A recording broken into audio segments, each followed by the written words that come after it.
Hey everyone, it's Justin from Black Bear Creative, and today we're going to go through some helpful tips and hacks I like to implement for my day to get over creative block.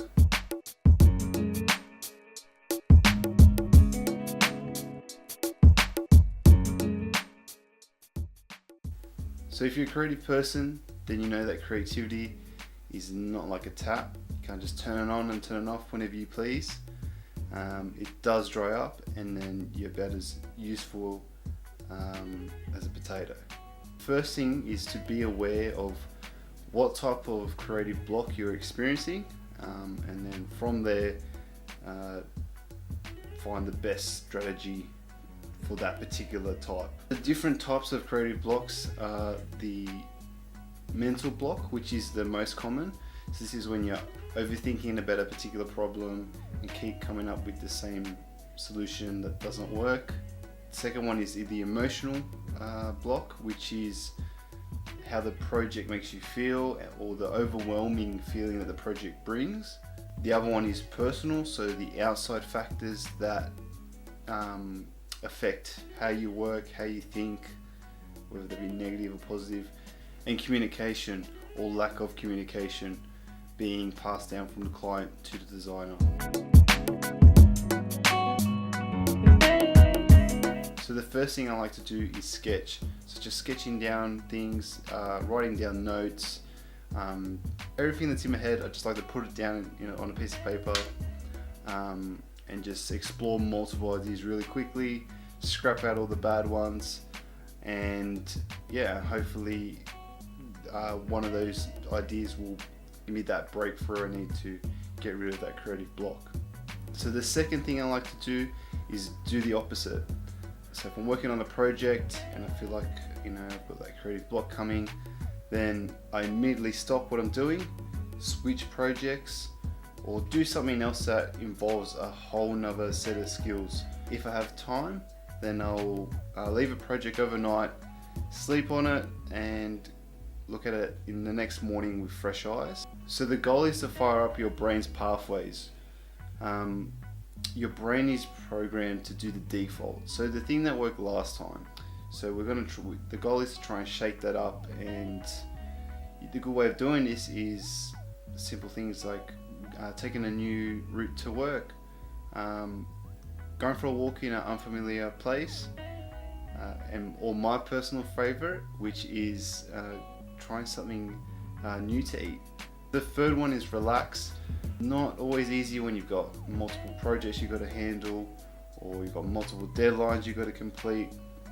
But if you've got a chance, spend 10 to 20 minutes just not thinking about work, or exercising, or using mindfulness apps, just to take that break out of the day.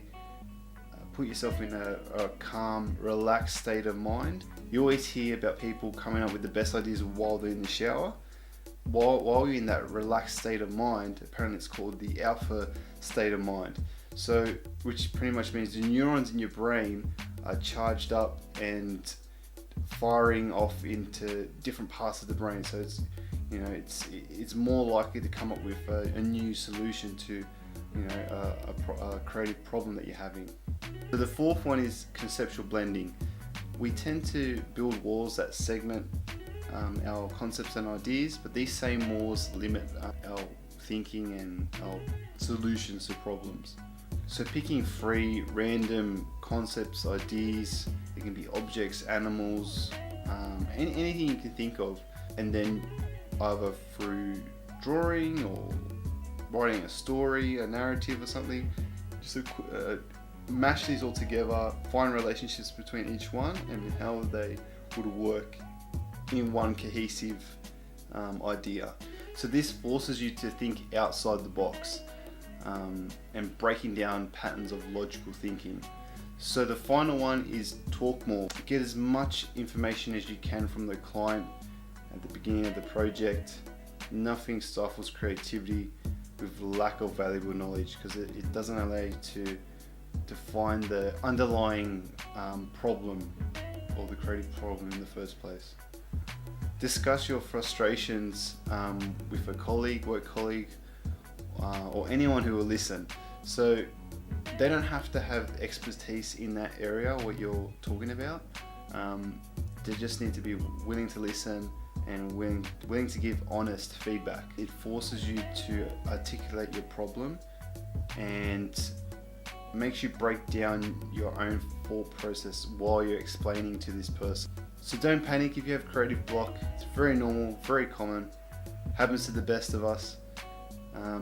Just think of it as an excuse to do something different, or take 10 minutes out of your day to relax, calm yourself down. And yeah, if you need any more information, check out our blog, subscribe to our YouTube channel, and hopefully we can give you some more awesome content.